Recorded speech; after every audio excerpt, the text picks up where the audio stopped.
लेकिन आज जितनी तीव्र है उतनी तीव्र ये वृत्ति या ये स्वभाव होगा नहीं था, लेकिन फिर भी था। खासकर ये जो नवद्वीप शहर है, वर्णन आता है, ये बड़ा ही विख्यात शहर था, प्रसिद्ध शहर था। जैसे हमारा पुणे, बॉम्बे, वैसे नवद्वीप शहर भी काफी प्रसिद्ध था और है भी आज भी। तो कई सारे विद्वान जन वहां पर बैठा करते थे, कई सारे विद्वान जन वहां पर रहा करते थे। और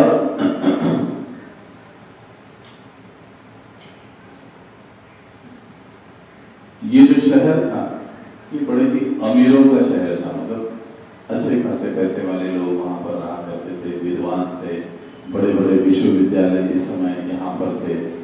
विश्वविद्यालय में कई सारे जगह से, दुनिया भर से बच्चे लोग वहां पर पढ़ने के लिए आया करते थे नवद्वीप में। और कई जगह पर यज्ञ हुआ करते थे, पूजा पाठ हुआ करता था। गंगा के तट पर भी कई सारे पूजा पाठ हुआ करते थे, गंगा के तट पर भी कई सारे यज्ञ हुआ करते थे उस समय। तो ऐसा नवद्वीप में वातावरण था। लेकिन ये सारा पूजा पाठ, ये सारा जो चीजें चलती थी वहां पर, वो सब अलग अलग देवताओं को लोग पूजा करते थे। कोई काली को पूजता था, कोई दुर्गा को पूजन करता था, कोई भूतों को, प्रेतों को, कोई ब्रह्म राक्षस को पूजता था। ऐसे पूजने वाले लोग होते ना, अलग अलग तंत्र मंत्र की क्रियाएं करने में लोग काफी व्यस्त रहते थे। तो ऐसा वातावरण था उस समय। ऐसी स्थिति थी कि भगवान का नाम कोई नहीं लेता, भक्ति के बारे में लोग अधिक जानते नहीं थे। यज्ञ, पठन पाठन ये सारी चीजें होती थी, लेकिन उसमें भगवान नारायण, भगवान विष्णु, भगवान हरि, भगवान श्री कृष्ण ये कहीं पर भी नहीं। आजकल भी हम लोग देखते हैं ऐसे लोग अपने आप को धार्मिक कहते हैं, लेकिन धर्म का मतलब ही होता है कि भगवान की आज्ञाएं। लेकिन हम धर्म के नाम पर अलग अलग चीजें करने में व्यस्त रहते हैं। तो ये जो परिस्थिति नवद्वीप में उस समय थी, तो ये सब जगह पर व्याप्त थी। और बहुत गिने चुने लोग, कुछ वैष्णव लोग वहां पर रहते थे, जो भगवान का नाम देते थे, भगवान कृष्ण के नाम का जप करते थे। हरे कृष्णा कृष्णा कृष्णा हरे हरे, हरे राम राम राम हरे हरे। अब जो विद्वान लोग थे बड़े बड़े, वो विद्वान लोग शास्त्रों का सार बिल्कुल नहीं जानते थे कि शास्त्रों में वास्तविकता में क्या बताया गया, उसका सार क्या है। इन चीजों को वो समझते ही नहीं थे। वो सिर्फ क्या करते थे, कर्मकांड में ज्यादा विश्वास करते थे कि भाई हमको धन चाहिए, हमको अच्छा रूप चाहिए, अच्छी पत्नी चाहिए, ये चाहिए, वो चाहिए। उसके लिए अलग अलग देवताओं का पूजन करना, उसके लिए अलग अलग उन देवताओं को कुछ न कुछ तो देने की कोशिश करना। जैसे अभी परीक्षा का मौसम है ना, तो कई बार बच्चे लोग भी जाते हैं, गणपति को जाते हैं, कहते हैं कि बापा हमारा पास ना तुम्हारा भाई। तो कुछ देना और कुछ लेना, ऐसे ही लोग उतनी चीजों को लोग समझते थे, जानते थे। और बड़े बड़े विद्वान थे ना उस समय, वो विद्वानों की भी यही हालत रहती थी। और जो कुछ गिने चुने वैष्णव लोग थे, भक्त लोग थे, वो अपना कथा कीर्तन में मग्न रहते थे। लेकिन ये कथा कीर्तन करने वालों को ये बाकी के सारे लोग बहुत नाम करते थे, भला बुरा कहते थे। कई बार विद्वानों में वो जो तथाकथित उस समय के विद्वान थे, मैं ही सबसे अच्छा और श्रेष्ठ हूं, ये बताने के लिए कई बार आपस में झगड़े भी हुआ करते थे। अरे नहीं, तुम्हारे देवता से हमारा देवता भारी है, तुम्हारी भक्ति से हमारी भक्ति बढ़िया है, ये सारी चीजें चलती रहती कई बार। और लोग इसमें उलझ कर रह गए। कई बार लोग अलग अलग प्रकार से तर्क किया करते थे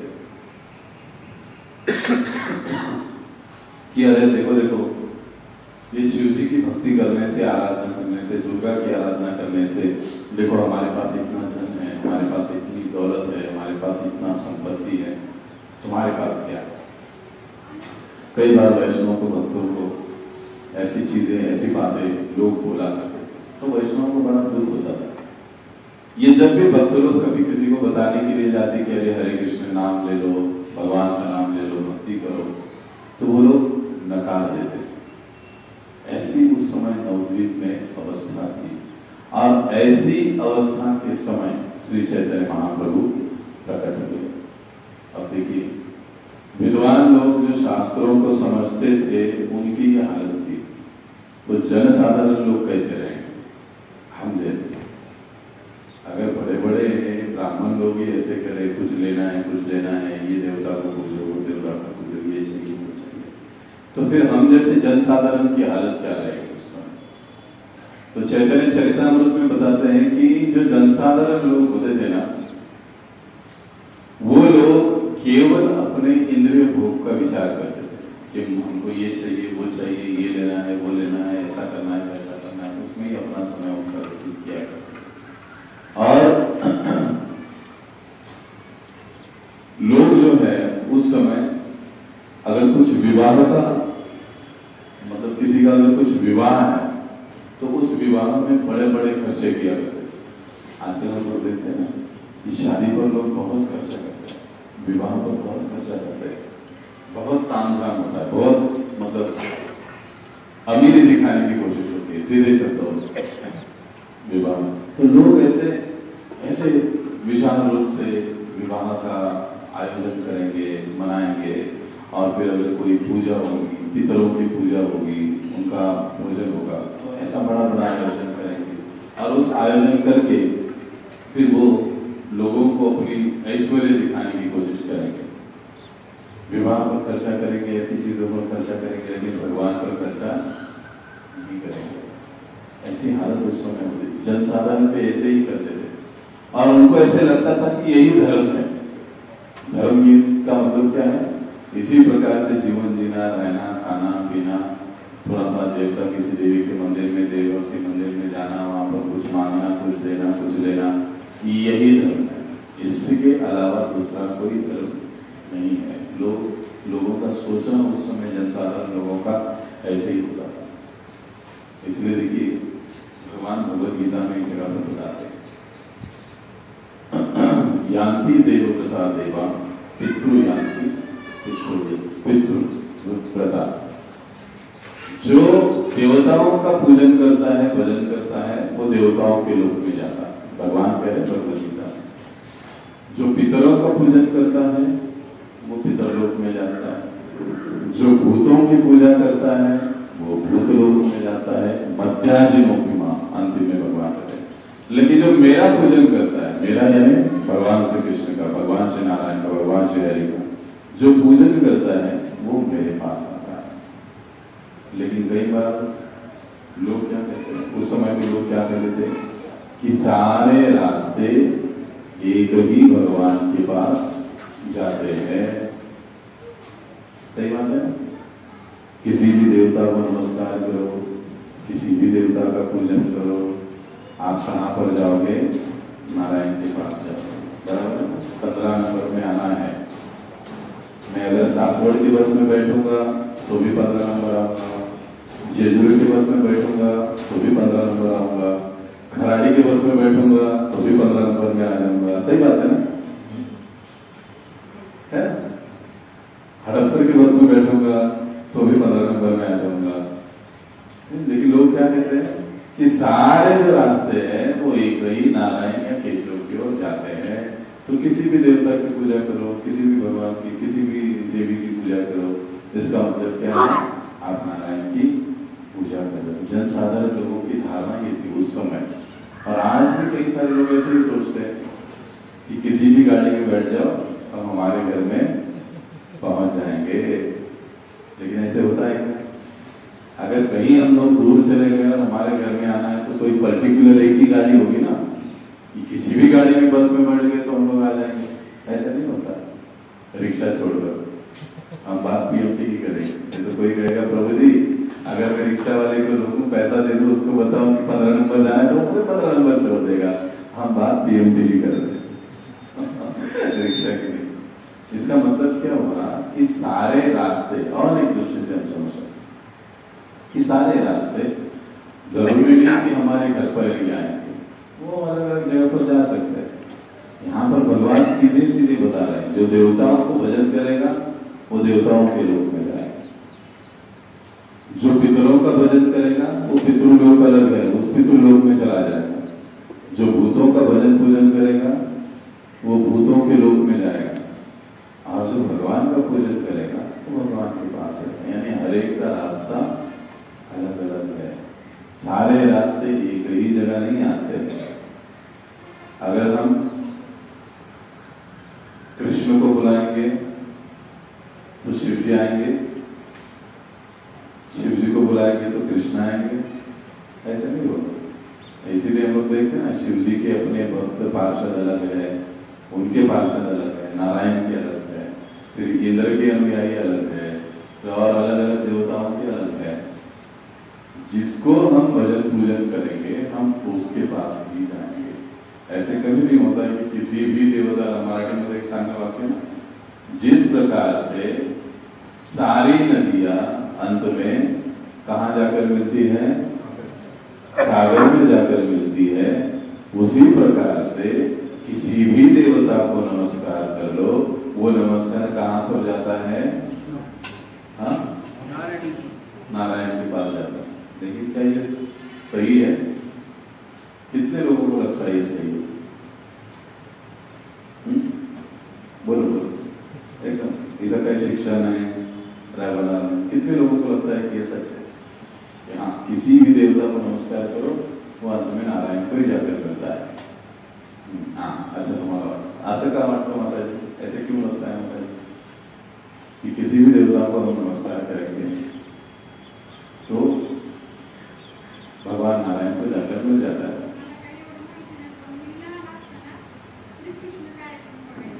अच्छा, ओके। तो उस कार्यक्रम में ऐसे बताया गया है कि किसी भी देवता को नमस्कार करो, वो कहाँ जाता है? नारायण को जाकर मिलता है। हाँ,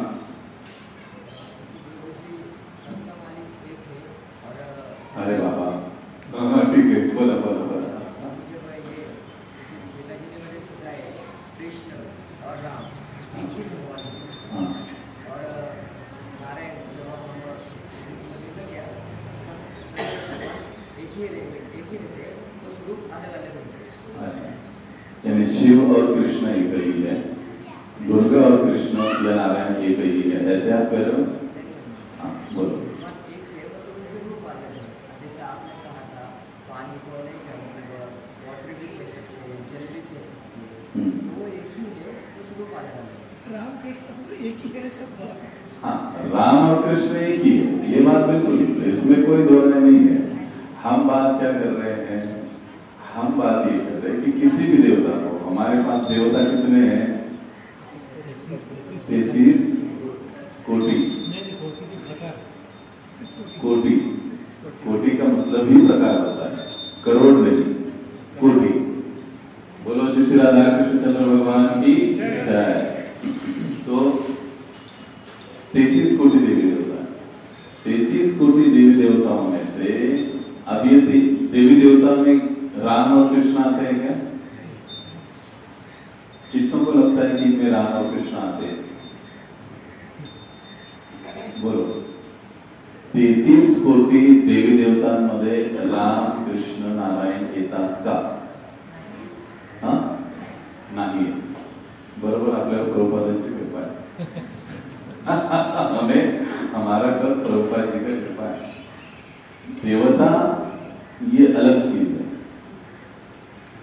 और भगवान कृष्ण नारायण विष्णु जो हम कहते हैं वो अलग चीज है। इनसे ऊपर जैसे पंतप्रधान मोदी और गडकरी, आपके फिर वो गोयल, वो सारा मंत्रिमंडल अलग है ना, ये दोनों एक ही है क्या? ये मंत्रिमंडल अलग है, प्रधानमंत्री अलग है, प्रधानमंत्री इनसे सबसे ऊपर है और उनको वो चलाता है, वो उनका टारगेट देते हैं, उसके अनुसार सारे सारे डिपार्टमेंट चलते हैं, डिपार्टमेंट के अलग अलग हेड है। ऐसी ही रचना है भगवान और ये सारे 33 कोटि देवी देवता। बुद्धि के कौन है? सरस्वती गणेश जी। और बाकी किसके? वरुण देव पानी वाले, हवा वाले अलग, सूर्य प्रकाश वाले अलग, लाइट बिजली सप्लाई, सब लोग अलग अलग हैं। सभी देवी देवताओं को अलग अलग अपना अपना जिम्मेदारी दिया है। लेकिन ये चलाता कौन है? भगवान कृष्ण, भगवान राम, भगवान नारायण, जो भी कहते ये भगवान लोग, दुर्गा भगवान और बाकी फिर मुसोबा भगवान, खंडोबा भगवान, इंद्र भगवान। कभी कभी उनको भगवान बोला जाता है, लेकिन एक्चुअल में वो भगवान नहीं होते। ये अलग है, यानी भगवान और ये सारे देवी देवता।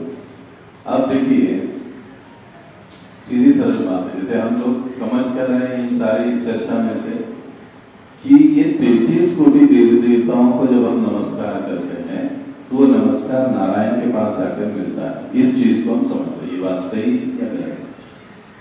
अब देखिए, अब इस बच्चे का नाम क्या है? आपका नाम क्या है? यश। उस बच्चे का नाम क्या है? आपका नाम क्या है? हाँ, अनिरुद्ध। अब मैंने अगर यश को पुकारा तो अनिरुद्ध आएगा। मैंने यश को हाय बोला तो अनिरुद्ध ये कहेगा कि नहीं, मेरे को प्रभु जी ने हाय बोला। जिसका उसको ही जाएगा। क्यों?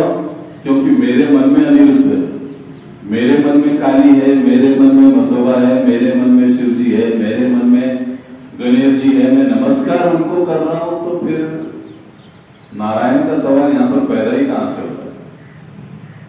समझ रहे? ये केवल उदाहरण के रूप में इसे समझाया जाता है दिखाने के लिए, जिस प्रकार से सारी नदियां जाकर सागर में मिलती है, उसी प्रकार से किसी भी देवता को नमस्कार करो, तुम जाकर नारायण एव गच्छति, नारायण को ही जाकर मिलता है। लेकिन ऐसे नहीं तो ऐसे होता तो यहाँ पर भगवान क्या कहते हैं कि अरे देवताओं को पूजन करने वाला, भूतों का पूजन करने वाला और मेरा पूजन वाला सारे लोग मेरे ही पास आने वाले। लेकिन भगवान ने क्या कहा है? यान्ति देवव्रता देवा, देवताओं का पूजन करने वाला देवताओं के पास जाएगा। पितृ यान्ति पितृव्रता, जो पितरों का पूजन करेगा वो पितरों के पास जाएगा। भगवान कह सकते थे ना, किसको भी नमस्कार कर ले अर्जुन, आखिरी में मेरे पास ही आने वाला। लेकिन भगवान ने ये नहीं कहा। देवता वाले देवताओं के पास, पितर वाले पितरों के पास, भूतों वाले भूतों के पास और इनके पास। ये सीधी सी बात बताई गई। इसीलिए ये जो समझ है कि हम किसी भी देवता को नमस्कार करें तो भगवान को ही जाता है, यह आजकल ये उस समय भी नवदीप में भी कई सारे लोग ऐसे मानते थे। और फिर लोग दुर्गा पूजा, काली पूजा, शिव पूजा, ये पूजा, वो पूजा, ये यज्ञ, वो यज्ञ, इसके लिए ये करेंगे, उसके लिए वो करेंगे, ऐसी सारी चीजें जनसाधारण लोग भी किया करते थे। तो उस समय भी नवदीप में ऐसे खाने पीने वाले लोगों का बोलबाला था। और जो हमने कहा कि कुछ गिने चुने वैष्णव उस समय थे, तो वो लोग कथा कीर्तन किया करते थे। उनमें से उनके एक अग्रणी थे, लीडर थे, जिनका नाम था अद्वैत आचार्य।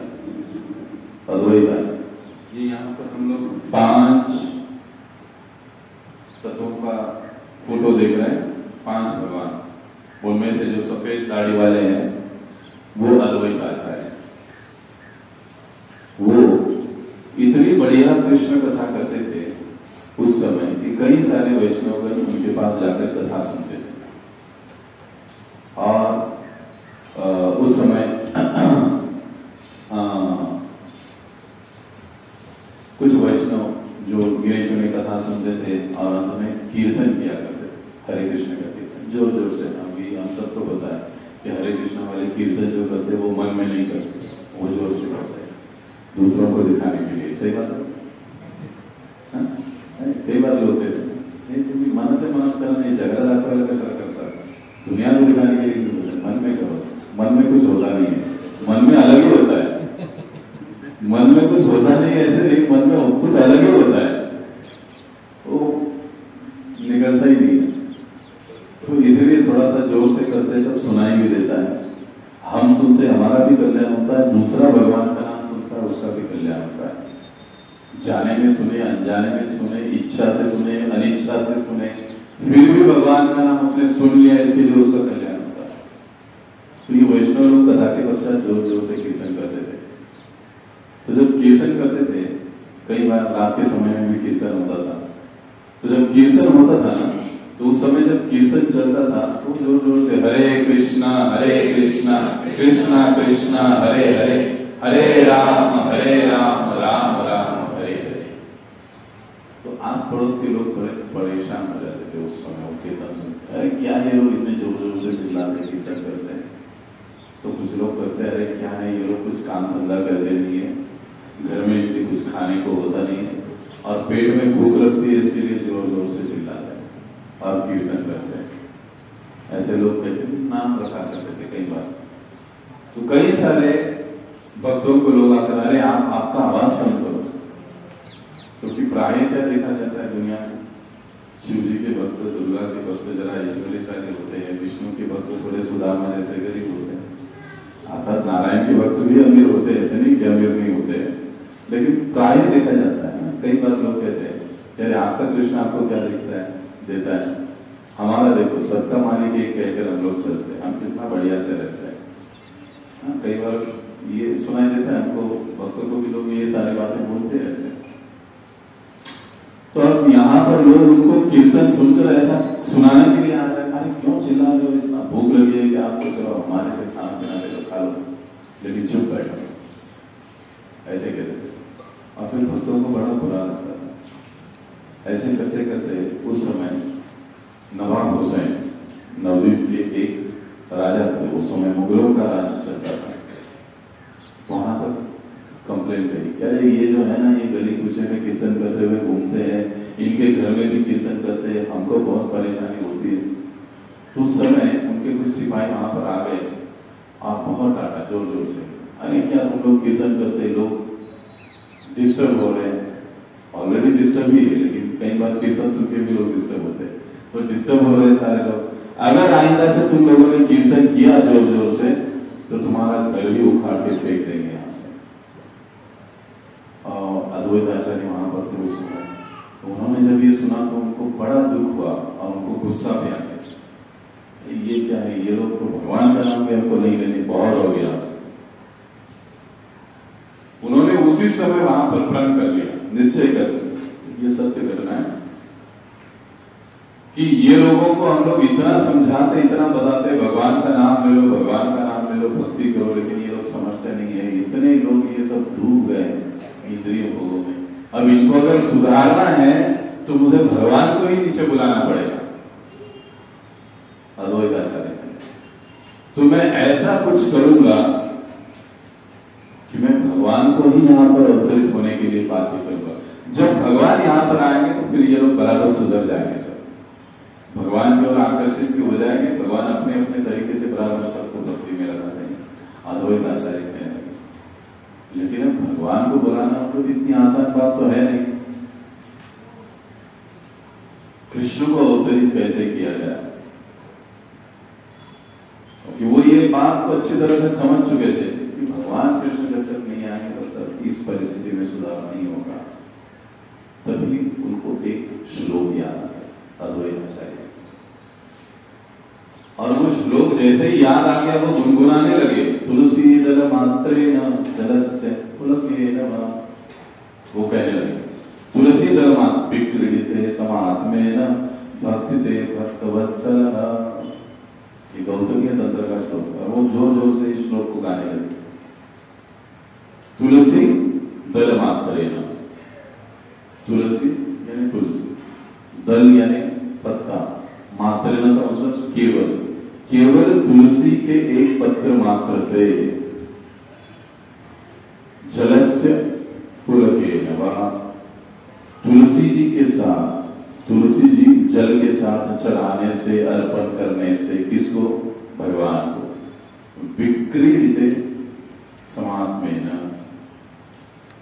अगर कोई व्यक्ति एक तुलसी दल जल के साथ भगवान को चढ़ा देता है तो भगवान क्या कहते हैं, ये श्लोक में बताया गया, विक्रीडिते, अपने अपने आप को बेच देते हैं। किसको बेच देते हैं? जिसने वो तुलसी दल और जल भगवान को चढ़ाया है, वो अपने आप को उसको बेच देते हैं। अब अद्वैत आचार्य सोचने लगे, ऐसे भक्तवत्सल भगवान है, अगर मैं भी इस श्लोक के अनुसार तुलसी दल और जल भगवान को चढ़ाऊं तो भगवान को आना ही है।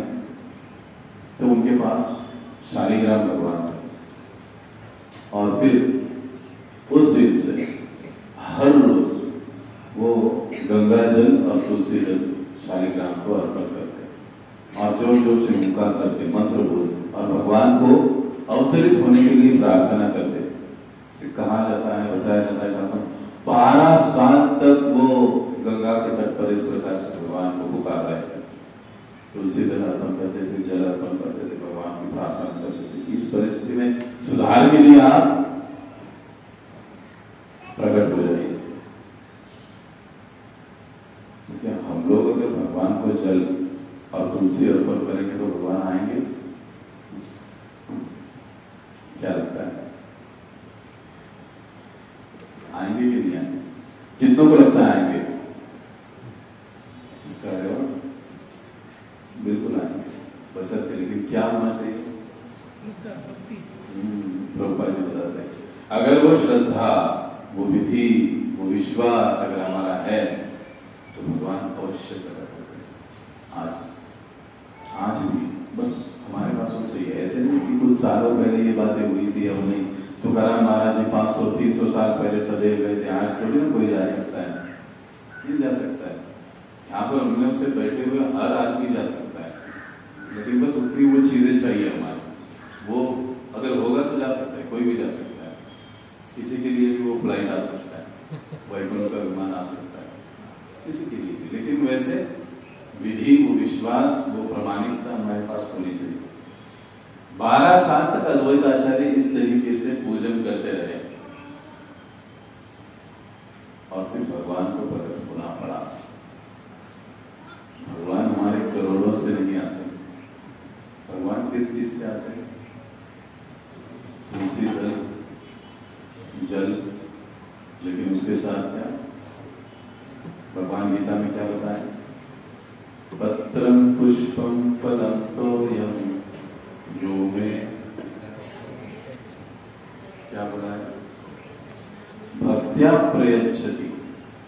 भक्ति के साथ यदि कोई अर्पण कर रहा है, प्रेम के साथ अर्पण कर रहा है, श्रद्धा के साथ अर्पण कर रहा है, विश्वास के साथ अर्पण कर रहा है, तो भगवान उसका स्वीकार करते हैं। इसीलिए दुर्योधन के पास नहीं खाया, विदुर जी के पास खाया। उनके पास क्या था? करोड़ों नहीं थे विदुर के पास, भक्ति और प्रेम, विश्वास, श्रद्धा, वो चीजें थी। दुर्योधन के पास करोड़ों थे, लेकिन ये चीजें नहीं। अगर ये चीजें हमारे पास है, वो श्रद्धा, वो विश्वास, वो प्रेम, वो भक्ति, तो भगवान अवश्य प्रकट। अब अद्वैत आचार्य जी इतने सालों तक इस प्रकार से भगवान को बुलाते रहे। जब कोई इस प्रकार से भगवान को बुलाता है तो भगवान अपने आप को रोक नहीं सकते, भगवान प्रकट हुए। फाल्गुन पूर्णिमा 1446 नवदीप धाम में श्री चैतन्य महाप्रभु, भगवान श्री कृष्ण ही श्री चैतन्य महाप्रभु के रूप में प्रकट। बोलो श्री चैतन्य महाप्रभु की जय। अब और एक, भगवान श्री कृष्ण के अवतार चैतन्य महाप्रभु है, सही बात है? हाँ, कितनों को लगता है बात से? देखो, भक्त लोग भी हाथ बोल रहे हैं, आश्चर्य लगता है। भगवान श्री कृष्ण के अवतार श्री चैतन्य महाप्रभु है, ये विधान योग्य चूक की बरोबर असं आहे, बरोबर बरोबर? किती जण वाटतं बरोबर आहे? कितना लगता है बराबर? अच्छा अच्छा, एक हमने सुना है, भक्तों के लिए जवाब दिया, श्री कृष्ण चैतन्य, आगे क्या है? हाँ, नहीं अन्य। ओके, इसका मतलब क्या हुआ?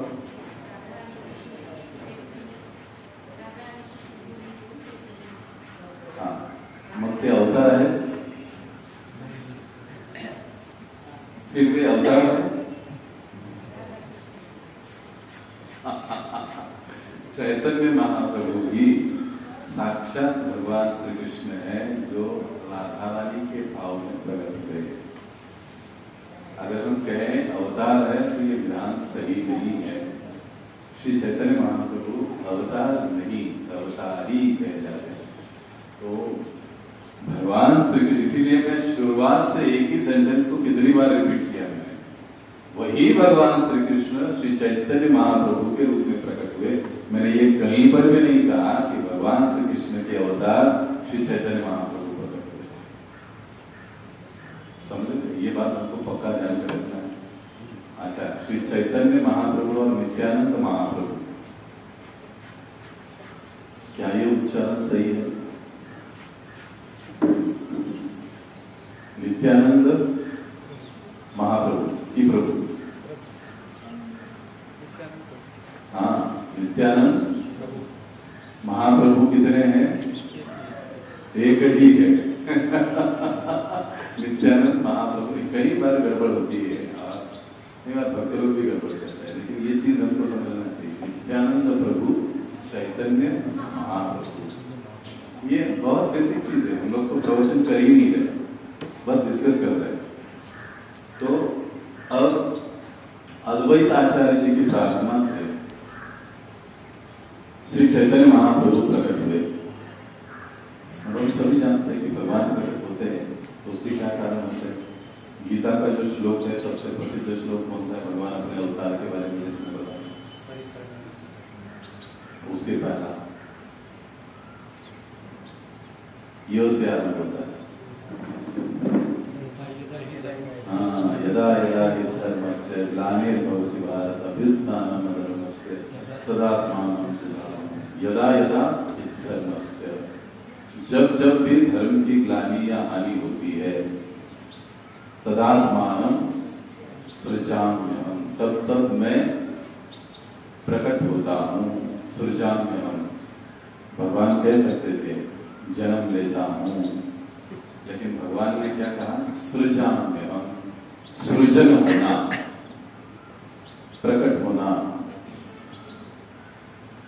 इस दृष्टि से भगवान कहते हैं, इसीलिए क्या कहते हैं? जन्म कर्म च मे दिव्यम, मेरा जन्म और मेरा कर्म जो है वो दिव्य है।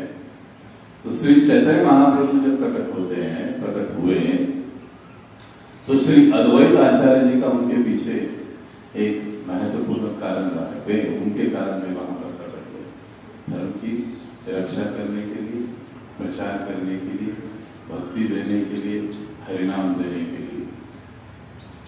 तो देखिए, 4 युग होते हैं। हर युग में भगवान का एक एक अवतार। द्वापर में कृष्ण, त्रेता में सत्य में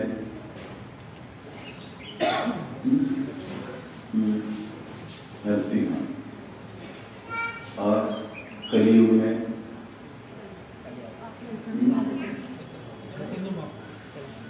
जो चैतन्य महाप्रभु, और कल की,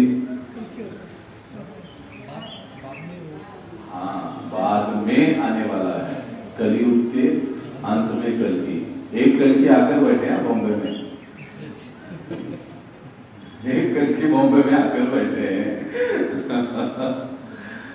लेकिन कलियुग, अब हर युग का अपना एक उम्र होता है, आयुर्मान होता है, उसका एक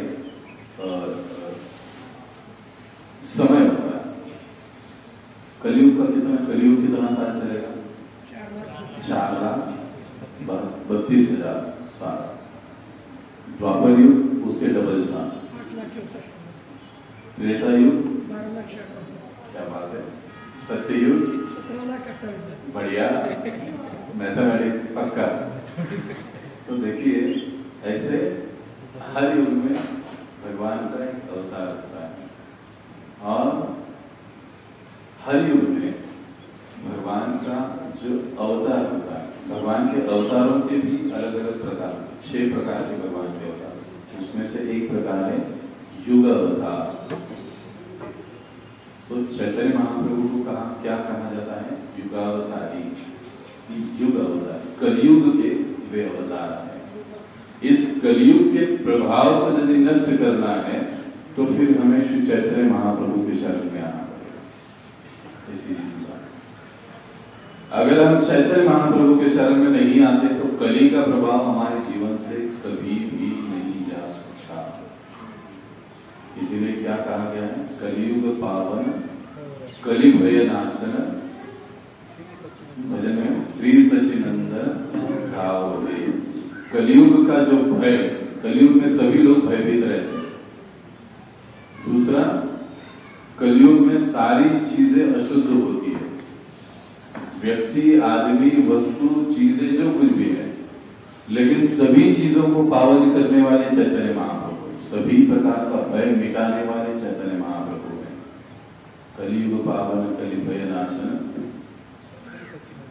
श्री सचिनंदन।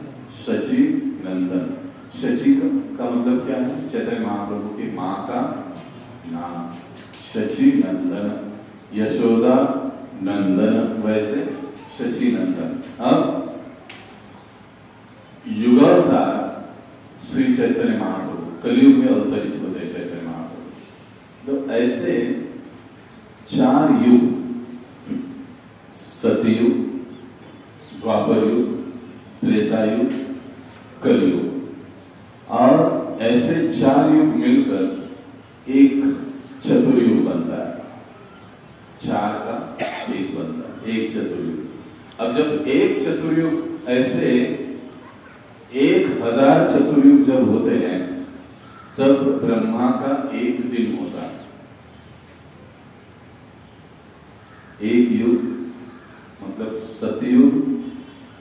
अभी ये सारा का कैलकुलेशन करो कितना होता है? 4,32,000, 8,64,000, ये सब करके कैलकुलेशन, 4 युगों का एक युग, उसको एक चतुर्युग कहते हैं। ऐसे 1000 चतुर्युग, तब जाकर ब्रह्मा जी का एक दिन होता है। और ऐसे ही 1000 चतुर्युग मिलकर ब्रह्मा जी की 12 घंटे की रात और 12 घंटे का दिन होता है। देखो कितना बड़ा है ब्रह्मा जी का युग। इसीलिए ब्रह्मा जी हमेशा सफेद दाढ़ी में दिखाई देते हैं, काली दाढ़ी में ब्रह्मा जी दिखे, लेकिन भगवान को हमारे दाढ़ी बाल होते ही नहीं है। वो उसका कारण अलग है और भी, लेकिन ब्रह्मा जी की उम्र इतना बड़ी होती है। तो ऐसे ब्रह्मा जी के एक दिवस में एक बार भगवान आते हैं, एक दिन में एक बार भगवान आते हैं, और उसमें भी चैतन्य महाप्रभु विशेष रूप से एक बार प्रकट होते हैं। श्री चैतन्य महाप्रभु, वही भगवान श्री कृष्ण चैतन्य महाप्रभु के रूप में प्रकट होते हैं। यानी ये जो चैतन्य महाप्रभु जी का जो प्राकट्य है या अवतरण है, वो इतना विशेष कहा जाता है कि जब यानी चैतन्य महाप्रभु प्रकट होते हैं, वहां से लेकर तो अगले 10,000 साल तक उसको सुवर्ण युग कहा जाता है। क्योंकि इस समय जो भी लोग चैतन्य महाप्रभु के संपर्क में आते हैं, उनके द्वारा रचित इस आंदोलन के संपर्क में आते हैं। ये भागवतों में बताया गया, मैं ऐसे ही छोड़ नहीं रहा हूं यहाँ पर। कृष्ण वर्ण तुषा कृष्ण सांगो पांगास्त पार्षदम यज्ञ संकीर्तन प्राये यजन्ति हि सुमेधसः। भागवतों में बताया गया। क्या बताया गया भागवतों में? कृष्ण वर्ण द्विषा अकृष्ण। कृष्ण का वर्ण कैसे है? काला या जो गहरा नीला, कृष्ण का वर्ण। लेकिन यहाँ पर जो चैतन्य महाप्रभु की बात हो रही है, वो उनका वर्ण कैसा है? अकृष्ण, द्विषा अकृष्ण। अब अगर वो गहरा काला होगा तो उसको कहते हैं कृष्ण वर्ण, और एक अकृष्ण वर्ण। अकृष्ण वर्ण का मतलब क्या हुआ? विरुद्धार्थी शब्द है ना, कई बार हम लोग पढ़ते हैं ना, मैंने लास्ट टाइम बताया था, समाधान असमाधान, योग्य अयोग्य। हाँ? वैसे ही कृष्ण वर्ण अकृष्ण वर्ण। अब कृष्ण वर्ण काला है तो अकृष्ण वर्ण कैसे होगा? गोरा। तो भागवत क्या कह रहा है? कृष्ण वर्ण द्विषा अकृष्ण सांगो पांगास्त्र पार्षदम। संगो यानी अपने संगति में, सांगो पांगास्त्र पार्षदम, वो अपने साथ अपने पार्षदों को लेकर साथ आते हैं, अकेले नहीं आते। कृष्ण अकेले आते, वामन अकेले आते, नरसिंह अकेले आते, लेकिन चैतन्य महाप्रभु अकेले नहीं आते। इसीलिए जब नित्यानंद त्रयोदशी का प्रवचन था तब हम लोग सुन रहे थे, 5 भगवान हैं, 5 तत्वों के साथ चैतन्य महाप्रभु प्रकट होते हैं, ये उनके पार्षद हैं। अभी कल हम महाराज जी के साथ जा रहे थे गाड़ी में, तब चर्चा चल रही थी, क्यों 5 लोगों के साथ आते हैं चैतन्य महाप्रभु? 5 ही क्यों? 6 क्यों नहीं? 4 क्यों? बड़ा मजेदार। हंसोगे तो सुनोगे, हंसोगे तो सुनोगे तो हंसोगे। देखिए, आदमी को दवाई पिलाना आसान है कि कठिन है? किसी जानवर को दवाई पिलाना आसान है, पिला सकते, पिला देते हैं किसी भी चीज में। लेकिन मान लो हमको घोड़े को दवाई पिलानी, क्या करना है हमको? घोड़े को दवाई पिलानी है। अब घोड़े को दवाई पिलानी है तो कैसे पिलाएंगे? सबसे पहले तो 4 लोगों को उसके 4 पैर पकड़ने पड़ेंगे, एक आदमी को 1 पैर, और फिर दवाई डालने वाला 5वां। समझ गए? समझदार को ज्यादा काफी है। तो हम ऐसे घोड़े हैं कि जो दवाई पीना नहीं चाहते, हरिनाम लेना नहीं चाहते, हम लोग भक्ति करना नहीं चाहते। ये सभी का है। आज मैं कह रहा हूँ, लेकिन कुछ साल पहले मैं भी ऐसा था, क्या हरे कृष्णा वाले पागल ऐसे मैं भी सोचता था। जब मैं कॉलेज में था, हमारे कॉलेज में ये एक ओम शांति वालों का ये था सेंटर, पागल लोग ऐसे कहते थे। तो कोई भी जीव, कोई भी व्यक्ति दवाई पीना नहीं चाहता है कलयुग में, और पिलाने की कोशिश किया जाए तो बहुत जोर जोर से हाथ पैर काटता है।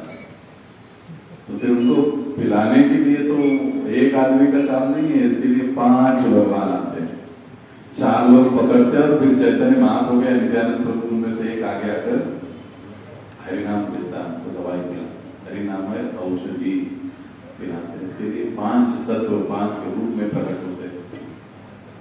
और सांगो पांगास्त्र पार्षदम, अपने पार्षदों के साथ प्रकट होते हैं। यज्ञ संकीर्तन प्राये, ये यज्ञ करते हैं। कौन सा यज्ञ करते हैं? संकीर्तन यज्ञ। देखो वहां पर भी होता है संकीर्तन यज्ञ। संकीर्तन मतलब सब लोग साथ में आकर हरे कृष्णा कृष्णा कृष्णा हरे हरे, हरे राम राम राम हरे हरे। यज्ञ संकीर्तन प्राय। सब जो कोई भी व्यक्ति इनके साथ जुड़ता है और इस प्रकार से हरि कीर्तन में लग जाता है, संकीर्तन में लग जाता है, तो फिर क्या कहता है भगवत? यजंती ही सुमेधसः। यजंती का मतलब जो इस प्रकार से श्री चैतन्य महाप्रभु के पार्षदों के संग में आता है, उनके साथ संकीर्तन करता है। यजंती ही सुमेधसः, वो व्यक्ति सु यानी अच्छा, मेध यानी बुद्धि वाला। कैसा है? अच्छे बुद्धि वाला है, यानी भाग्यशाली है, बुद्धिमान है। और जो नहीं करता है वो आप समझते हैं वो कैसे है? वो बुद्धिमान नहीं। ये हम कह रहे हैं भागवत सुमेधसः, मेध यानी बुद्धि। कैसी बुद्धि उसकी? बहुत ही अच्छी बुद्धि है, क्योंकि वो युगावतारी श्री चैतन्य महाप्रभु के संकीर्तन आंदोलन में जुड़कर भगवान का आराधना कर रहा है, इसलिए वो बड़ा ही भाग्यशाली है। तो हम सभी लोग बड़े भाग्यशाली हैं। 10,000 वर्ष से पहले ही हम लोग श्री चैतन्य महाप्रभु के आंदोलन में जुड़ गए, संकीर्तन आंदोलन में। श्री प्रभुपाद जी की कृपा से इस कलयुग का जो प्रभाव है उसको नष्ट करने के लिए हम लोग श्री चैतन्य महाप्रभु के शरण में आ गए। तो इस प्रकार से श्री चैतन्य महाप्रभु फाल्गुन पूर्णिमा के दिन ये हरिनाम की औषधि हर जीव को प्रदान करने के लिए प्रकट हुए। और जब प्रकट हुए तो सभी जगह पर हरि हरि का धुन चल रहा था, कीर्तन चल रहा था। और तब श्री चैतन्य महाप्रभु प्रकट हुए। बोलो श्री चैतन्य महाप्रभु की जय, श्री नित्यानंद प्रभु की जय, जगत गुरु श्री प्रभुपाद की जय। किसी कोई प्रश्न है तो आप पूछ सकते हैं। अब हम अगले समय चैतन्य महाप्रभु की बाल लीलाओं को सुनेंगे। कुछ महत्वपूर्ण अनाउंसमेंट है कि बाल लीलाओं को सुनेंगे, फिर कुछ यानी अभी 12 तारीख का संडे बाल लीला सुनेंगे।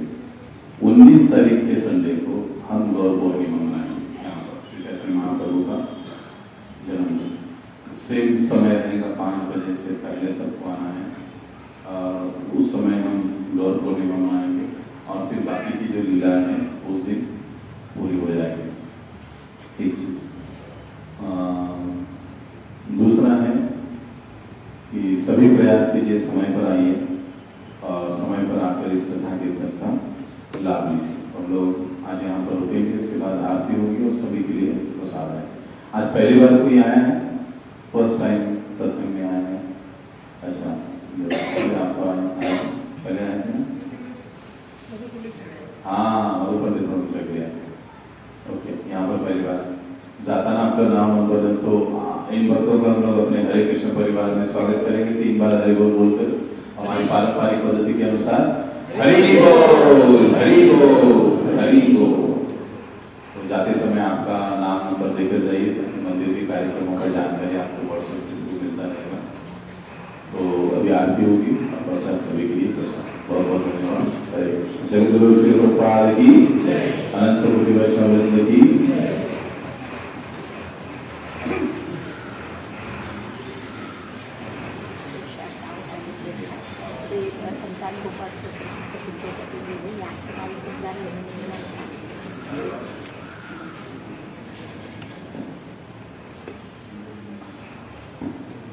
पिछले एक संडे छोड़कर उसके पिछले संडे को हमने एक अनाउंसमेंट किया था, याद होगा? भगवान श्री कृष्ण के नाम लिखकर लाए। और जो सबसे अधिक नाम लिखकर लाएगा उनको बख्शिश मिलेगा। अभी तक तो एक ही माता जी का ओर से आ गया है, तो जिन्होंने भी ये लिखा है वो दे सकते। हम उसका अनाउंसमेंट और आगे बढ़ाएंगे। भगवान श्री कृष्ण के जो अलग अलग नाम है वो नाम आपको लिख कर लाना। बस क्या है एक ही कि गूगल गुरु बनाना नहीं। आपको जितने भगवान के नाम पता है वो नाम आपको लिखना है, लिख कर लाना। जिसको सबसे ज्यादा नाम मालूम होंगे या लिख कर लाएंगे उनको फर्स्ट सेकेंड थर्ड रैंक में जो भी आएगा उनको एक छोटा सा गिफ्ट भी मिलेगा। तो माता जी याच्यावर माता जी तुमचं नाव टाकून द्या बरं। आहे? ओके, ठीक। महामोही माता जी,